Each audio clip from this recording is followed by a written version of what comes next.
Dr. Christopher Barker, and welcome back to Holding Space, or welcome to Holding Space if this is your first time. If you like this content, be sure to hit like and subscribe, and please feel free to leave comments and questions. One of the comments that I got on a previous video actually has led to the discussion that I had in the last episode, and in this one, we were talking about the difference between bipolar disorder and borderline personality disorder.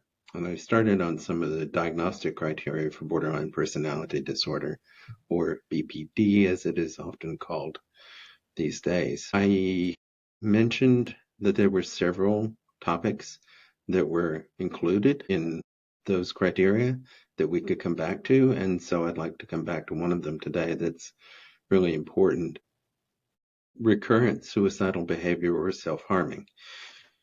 Those are not the same thing. Suicidal behavior is attempted suicide, suicidal gestures, taking overdoses. I, again, want to put in a trigger warning here because some of these things may be triggers just to hear me talk about, but I'll try to be sensitive to the topic. And it's part of being trauma-informed. You'll hear that term sometimes too.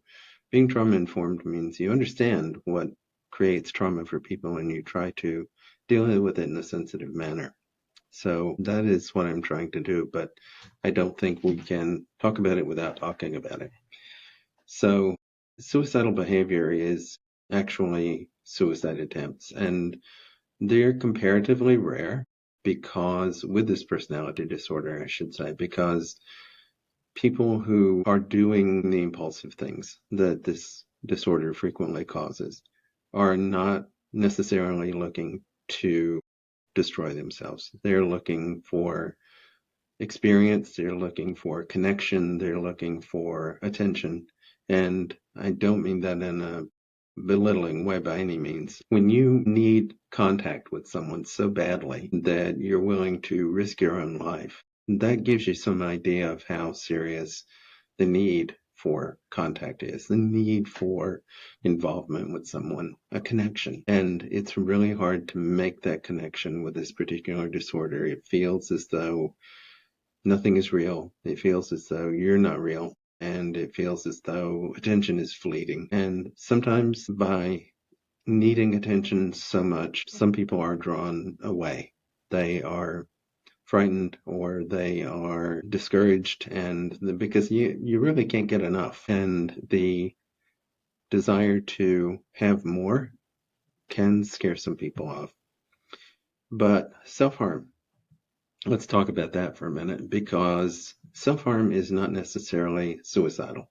It is called parasuicidal behavior sometimes, and that's because it could result in death if it is continued.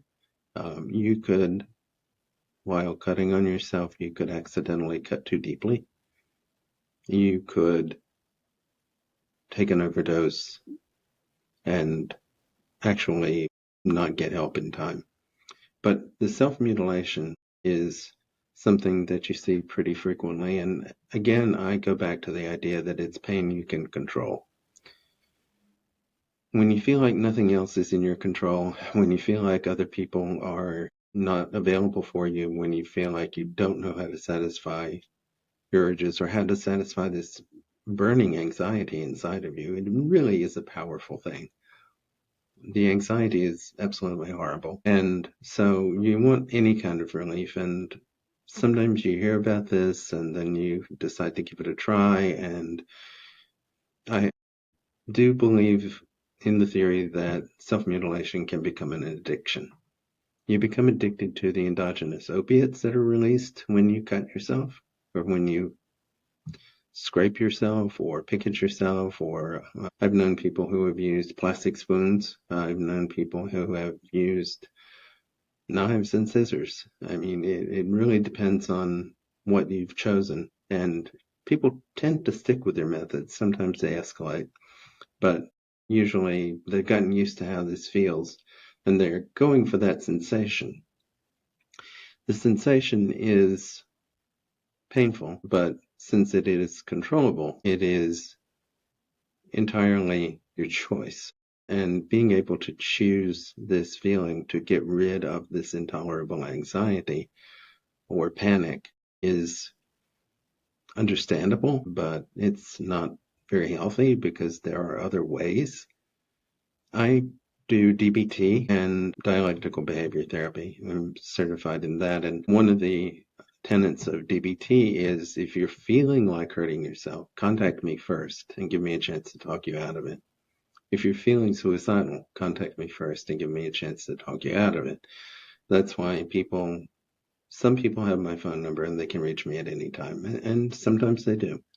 And it is my pleasure to be able to deal with that. I have heard some people say that, well, you don't get paid for that.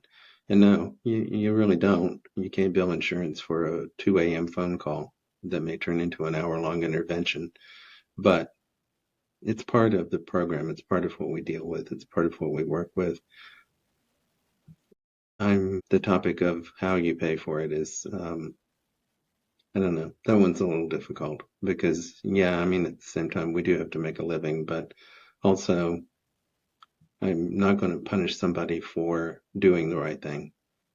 So that's a philosophical discussion probably for another time. But again, the self-mutilation is something that becomes a habit. And because it becomes habitual, you don't really think before you do it. You start having anxiety and, think of anxiety as existing on a scale. You got 0 to 1, 2, 3, 4, 5, 6, 7, 8, 9, 10, 25, 100. And, for some people, it really does escalate that quickly. For some people, they start out with self-mutilation when they're like at a 50. Then it starts to get easier. You know you have a go-to. You know you have something that'll work. Works faster than a pill. And you stop caring so much about the scars. Some people actually will try to hide the scars. They'll use the inside of their leg or someplace that no one will see, at least not unless you're wearing shorts or a bathing suit or something. Then sometimes they will do it where other people can see, and then it's half attention and it's half relief. The relief that you get from self-mutilation is because of the biological process of reducing pain. Our body responds to pain by releasing an opiate that is built into our systems. And that is the opiate that becomes addictive, like all other opiates. But also, what's addicting about it is because you can get fast relief. The fast relief becomes addictive also. It's very akin to taking a drink. You have people who are alcoholics. You have people who can become addicted to self-mutilation also. I try to have sensitivity to this. It's difficult to hear about. It's difficult to watch. It's difficult to see the marks on a person. But nonetheless, I know how they got there. And I would urge them to try to find some other method. It won't feel as good. It won't be as fast. But dealing with anxiety in any other way is preferable to damaging yourself, leaving marks on yourself, possibly going too far and having it become fatal. Think that sometimes the gesture of doing this for someone else's attention involves, I have seen people who have sent pictures of themselves in the process of cutting to other people and say, look, I need you to pay attention to me. And that, for most people, is going to be so terrifying that they're going to run away. People who hold on are in for a very rough ride because it is an addiction. And unless your beloved or friend or whoever is really trying to work on this, they're going to be in a cycle. And the cycle involves, I feel lonely, I feel anxious, I don't have anybody to regulate with me, because, self-regulation involves being able to do grounding, deep breathing, that sort of thing, and being able to get your emotions under control. But some people co-regulate. They need somebody else to be involved. They cannot do it. It's like trying to climb a tree without a tree.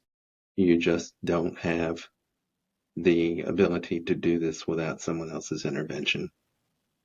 So it can be a part of co-regulation.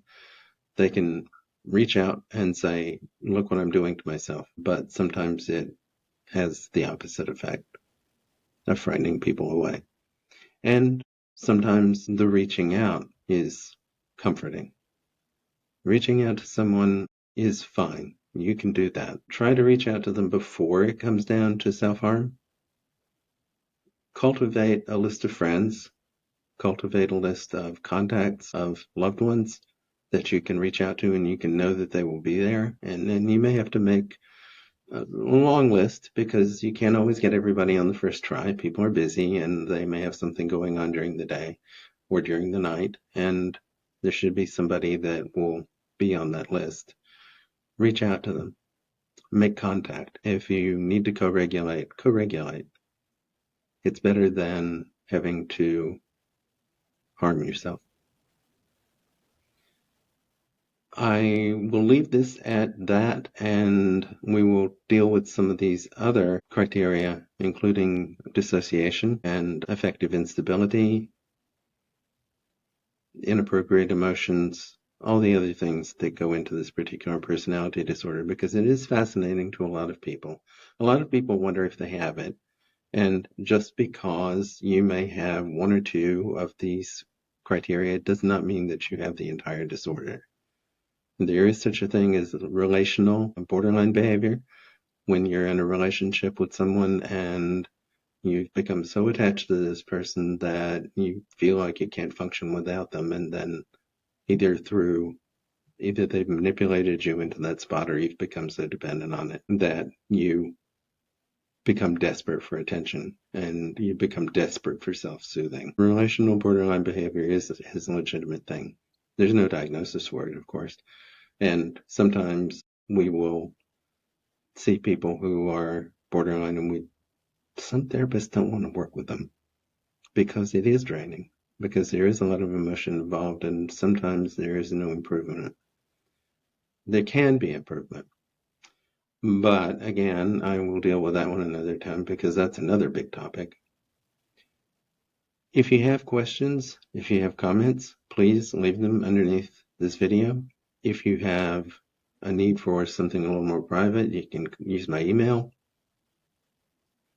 barkerholdingspace@gmail.com. And please take care of yourself.